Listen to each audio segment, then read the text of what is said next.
The Wednesday week is sponsored by Michael Constantine Wealth Management. We bet you can't find a financial advisor closer to Hillsborough Stadium. Support for the Wednesday week is brought to you by Manscaped, who is the best in men's below-the-waist grooming. Their products are precision-engineered tools for your family jewels. Manscaped's Performance Package, the ultimate men's hygiene bundle. Join over 7 million men who trust Manscaped with this exclusive offer for you. 20% off and free worldwide shipping if you insert the code TWW20. That's Tango Whiskey Whiskey 20 at manscaped.com.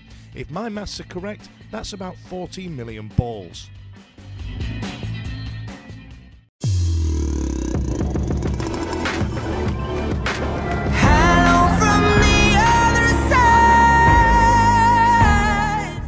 Hello and welcome to the Wednesday week Hello from the Other Side edition where we speak to the opposition. Today I've got Louis. It is Louis, yeah? Or is it Lewis? Yeah. Louis, nice to have you on board, mate. So we've got Charlton away. Got Charlton away this weekend. Not going to lie, we're very confident. We're going to sound very arrogant. We're buzzing at the moment, us Wednesday fans, for the first time for a long time, to be honest. How is your season going? I've just had a look at the table, and I didn't realise how far adrift you were from number 6. Yeah, not as good as your one. If being honest, I mean it's been over for months. If we're being truthful to ourselves, which is quite a painful position to be in. We've it's the second year in a row where we've just sort of been meandering in mid-table, and also we're dealing with a lot of off-field stuff again, which is something. Obviously both clubs have been through over the years, but it's something we just can't seem to shake off at the moment. And that's hamstrung us a little bit. So, yeah, it's been a bit of a disappointing one. Improved slightly as of late with Dean Holden in the building, but yeah, the damage was done in the first half of the campaign, and we're now just plodding towards the finish line so we can have another year in League One. What would officially be our worst ever spell now in our entire club's history. We've never spent 4 years in League One since we were first promoted out of it in the 20s until next year. So we are at our lowest ebb, you find us. Oh. Did you get taken over last year? Have I heard that? A couple of years ago, yeah. A couple of years back now. So this is Thomas Sandgaard's second full season. So he came in sort of in the very end of August, nearly 3 years ago. Yeah. So there was a bit of a rush to get a squad together that year, and that was when Lee Bowyer was still here, and Bowyer walked sort of midway through the season. Adkins came in, and we actually weren't a million miles off the playoffs. I think we only ended up missing out on the playoffs on goal difference that year. But then the next year just was an absolute disaster, a really slow transfer window. Adkins ends up getting sacked. Johnny Jackson comes in, starts off really well, but then the small squad that we were dealing with sort of caught up with us, and we went through this phase where we weren't winning games when we literally didn't have like a fit striker. I remember coming to Hillsborough once without a fit striker. Right. And then, so we got to the end of that season, so the end of last season, and we thought, well, Jacko will have a summer with the owner, see if they can right the wrongs of the previous year. But Jacko got sacked sort of unexpectedly. There was another strange summer where we were clearly sort of cutting costs and signing a lot of players from League Two. Ben Garner came in as part of that. Things went badly again. He got sacked. Now Dean Holden's in, but there's also all sorts of rumours about the owner trying to sell the club as well. So there's a lot of off-field stuff going on. Yeah, so I mean, we've just sort of survived one takeover attempt by Charlie Mevin, the Sunderland Till I Die star. Yeah. Yeah, you may remember him. So he was at quite a few of our games before and after Christmas, but his deal fell through. He's now threatening to sue Sandgaard. Now there's another takeover apparently in progress, although we don't really know what the latest is. So yeah, more off-field drama than on-field at the moment, and that's probably been the way for a number of years now. Yeah, it's funny when it comes to off-field drama because the fans who start moaning will find anything to moan just to add it on to insult for injury. So I can remember we had our off-field issues with the EFL getting this points deduction and stuff, and everyone turned on the chairman, which is funny enough. Not one mention of Chansiri out over the past 2 seasons. funny enough. But I can just remember like people moaning about there weren't enough beer choices at the stadium. The pints, pints were taking too long to get poured. just any little nitpick you could find. It's like, this chairman's awful. Do you know what I mean? And they find everything. There's always stuff like that going on, I guess, and there always will be. But at Charlton, there have been some genuine, legitimate concerns, like the owner. Obviously, we've been through a cycle of managers. He's appointed his son in quite a senior footballing role in terms of head of analysis. Which I do remember seeing that, actually, yeah. All sorts of stories about him. He appointed his partner as a almost de facto CEO. She was walking around running the place, Brilliant. knowing staff that I speak to. But she's not in the country at the moment because it turned out, well, the story goes that she was reported to... well, whoever's in charge of immigration, because she didn't have a work permit, and that's why we haven't seen her in the country for a number of years. All sorts of little things that the owner was trying to do, bending the rules of the EFL, bending rules of employment law, so people getting sacked and then successfully suing him for... So it has been a bit of a mess, and also, some of the messaging hasn't been great from them. So, the Supporters Trust have made it quite clear that they'd like a change in ownership. And all the while we're sort of stagnating in League One, and as I say, these are legitimate concerns. Along the right, we don't seem like we're going anywhere fast at the moment. And as you say, with these legitimate concerns, then other things get picked up. Although, funny enough, we have got new beers in recently, so I think they solved that problem. We've got a local brewery in, which I think has been quite popular. Brilliant, love that. Just hitting back on the point. So Dean Holden, was he Cheltenham? Did you steal him from Cheltenham? No, so his last job was... I think he was assistant at Stoke was his last job. His last managerial job was Bristol City. Okay. I don't think he was at Cheltenham as far as I can remember, but he hasn't actually managed a great deal. So he sort of came out of nowhere. But again, even his appointment wasn't straightforward. So he was brought in as part of a whole new football management structure that included Andy Scott, who used to manage Brentford and has done a few technical roles at clubs recently, came in as a technical director. A guy called Jim Rodwell, who was very much part of the setup at Sunderland with Mevin, came in as chief operating officer. And there's a finance chap they brought in called Ed Warwick. And all this happened at exactly the same time that the Mevin rumours started and Mevin started turning up at our games. And literally within three minutes of these people all being appointed at exactly the same time, some sneaky Charlton fan found on Company's House that the new finance guy had just started a limited company called SE7 Partners with Charlie Mevin, SE7 being the postcode in which the valley is situated. So all the denials that Charlie Mevin was involved was immediately sort of proven to be incorrect because he's started a company with someone who's just turned up at the club. And sure enough, when the Mevin deal fell through, which I think was just after the end of the January transfer window, so those three of those four appointees who'd only been at the club for about 6 weeks, so excluding Holden, who's obviously still here, has got a contract to the end of the season, they all left. So we actually had effectively a senior management team that was employed by a man who didn't own the club.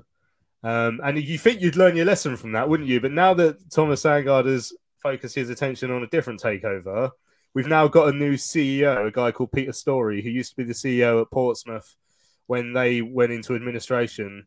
And to add another feather to his cap, he got arrested for his time at Portsmouth, although I don't think he ever got arrested. He's our new CEO, and he is apparently appointed by this. The rumor is he's appointed by this American fella who now wants to take over. So it's twice in the space of 6 weeks we've had senior appointments at the club who are rumored to actually be appointed by somebody who doesn't own it yet. That's how we're doing, anyway. Yeah, I mean, you're like Wednesday fans. You think we had it bad? But you know what I mean? Well, bear in mind, this is all off the back of so we had Roland Duchâtelet, who a lot of people have heard of. All the pigs thrown on the ground. We had quite visual protests against him, and he was a bit of a disaster. He still owns our stadium, by the way, just to throw that into the mix. And after him, we had genuine criminals. Like there was money going out of the club in the form of a couple of people there, and that was the closest the club had to literally not existing anymore. Like we were days away. Not good. That's when Sandgaard came in, so he was greeted as a bit of a saviour. Although now he's greeted as a bit of a plank, really. Yeah. Right, so we'll try and swerve from that and talk about the actual football on the pitch now, if we can. So, is there anyone you reckon we should look out for in your team you think might be able to hurt us on their day? Yeah, we got a couple of lads actually. It's funny because for all our shortcomings, when we played Wednesday at Hillsborough very early on in the season, that was one of our best performances of the season. It was a close game. We lost 1-0. Late goal. And we felt hard done by, but it was something we sort of grew to understand as the season went on, that we weren't a particularly clinical side, and we have scored a fair amount of goals, but we, especially under Ben Garner, we'd have a lot of possession, not really be able to turn it into enough points, and often we had a momentary lapse at the back. So that's how we lost that game. But actually, in that game, I remember Corey Blackett-Taylor playing well in that game. He should have scored 1 or 2. He's one of our better players, but the main man at the moment, and it pains us to say it because he's on loan from Palace, but Jez Raksaki.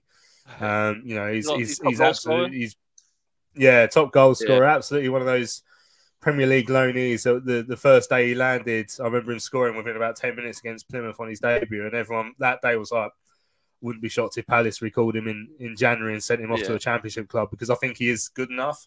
He didn't go in Jan. He did have a bit of an off month or so before the window, so we were quite lucky in a way that they decided he probably needs a bit more time at League One level. But he is our best player.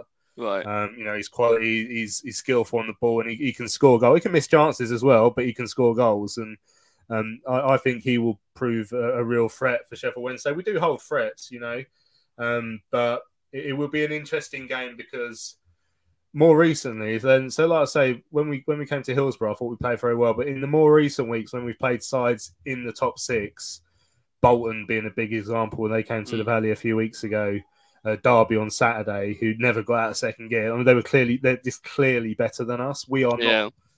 We're one of the bigger clubs in League One. We're not Sheffield Wednesday size. We're not quite that level. But if you compare us to Forest Green Rovers, teams look at us as a big club. But and all that. But we don't perform like a club of our size should be doing in League One. We're not an Ipswich. We're not a Wednesday. We're not a Barnsley. Barnsley we beat recently, and they had an off day. But on the whole, our levels are clearly a few rungs below the likes of that. So that's why Saturday will be interesting, because, as you say, you can come with a bit of confidence. We might up our game. You never know. We've got performances in us, but overall, we're not as good as the proper top 6 teams. That's part of why the fans are so upset with the owner, because he came in promising the world and delivered 2 mid-table League One squads and our lowest ever position of all time. Well, understandably why I can be a bit unhappy with that. I can see that you've got 2 ex-Wednesday players in your squad. Sean Clare, who, I don't know if he still does the hashtag, but when he was with us, he used to say Sean Flair. Ended up at Motherwell and did. I think he realised, but maybe he's not as good as he thought he was. And Michael Hector, he had a good season on loan at us in our bad times a few years ago. Virgil van Mike, some people called him. He gave away a penalty, didn't he, against Derby? Yeah, he gave away a penalty. So we ain't seen that. That was his full league debut on Saturday. First game in about 4 years, I think, for him. He came off the bench at Forest Green for maybe 10 minutes. So we played Forest Green last midweek, and obviously Forest Green are right down the bottom. We were 1-0 up after 12 minutes, I think. It was Raksaki set up Blackett-Taylor, funny enough. And first 15, 20 minutes, we were like, we're going to win this 6-0. We were all over them. And then just after that, just nothing happened for about an hour. And then the last 15 minutes, that Forest Green really put us under pressure. And they brought Virgil van Mike on. And he he looked all right, actually. He came in, won a couple of headers, couple of blocks, and then what appeared to be his forte was just absolutely lumping the ball down the pitch as far away as possible from our goal, which in a 10-minute cameo we all enjoyed and thought was quite funny. But then when he made his full debut Saturday, his first league start, he gave away a penalty. The second goal, it was his man that got away from him to head home a free kick. And that hoofing down the pitch wasn't as funny when you're doing it for 90 minutes at a club where you're trying to keep a little bit of possession because they're putting you under a lot of pressure. So Whereas I thought he was good on his first cameo. I think he was, everyone struggled on Saturday at Derby. Yeah. Sean Clare is a funny one. So he came second in our Player of the Year last year, or third. I think it was second, yeah. Playing mainly out of position, although there's a big debate as to what actually his position is. So I think he sees himself as a midfielder. And he played about 2 games in midfield for us. Then he got dropped. Then eventually he came in sort of playing at right back and then right side of a back 3. And I thought he did a job there. He has that ability to run with the ball and that. But he was okay there. But the more that's gone on and the more we see him in the right side of defence, like he does fall asleep a little bit. Defensively. Yeah. And he's very, very inconsistent. And I was saying on our show the other day, I think I like him to an extent, but I think the fact that he's one of our better players, or certainly was last year, probably shows why we're mid-table in League One and not really challenging. He's okay, but we're hoping for more than okay, and he's not really one of the ones you feel like is going to fire you to promotion. Yeah, and we're having a look because in the summer, obviously, we were looking for a big shithouse striker who can do all the dirty things in both boxes, and that we ended up with Michael Smith from Rotherham. But we were linked with Jayden Stockley from you guys. And I remember your owner, at the time saying, but it costed a lot of money to get him off you in the summer. And then I've just looked online and he's at Fleetwood now. Yeah. What happened there? He had a terrible season, unfortunately for us, which is a shame because his first, we got him on loan halfway through a season from Preston and he scored 9 or 10 in half a season. And then in his first full season, he scored 20 goals in all competitions. But, he was at his best when he was playing as part of a front 2 with Connor Washington, who has obviously ended up replacing Michael Smith up at Rotherham. But this season, we've tended to play 4-3-3. There's been little flits to other formations at times, but that's not his strength, playing that sole striker role at all. And then even at times when we have played in 2s this season, he's just not looked at his best. I don't know why, but it's not happened for him this year. So actually, our January window was a strange one, but there was a lot of wage bill cutting. Yeah. And to be honest, after the half a season he had, I don't think too many Charlton fans were that upset to see him go, unfortunately. Okay. Before I wrap up, I just want to talk about a legend at our club, a modern day legend anyway, not a superstar. But Jose Semedo played for you guys. Famously said that he played at Hillsborough and then wanted to join us, and then a bit of pandering and all the Sheffield Wednesday fans fell in love with him. But he did literally play his heart on his sleeve every game for us, and he fell in love with our club. Do you have any memories of him? Because he has retired this season, and he lost his life, I think, last season. I saw that. It was really sad for him.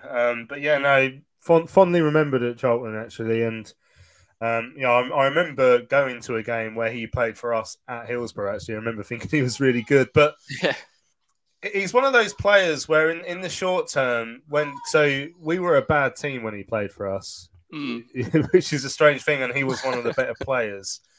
But when he left, he was replaced in our midfield by the likes of Dale Stevens, Danny Hollands, players who actually in the long run were better than him. And we got promoted after he left. So whilst he was thought of fondly because he did wear his heart on his sleeve, he was a badge kisser and all that. But you did feel like he meant it to an extent because he left everything out on the pitch.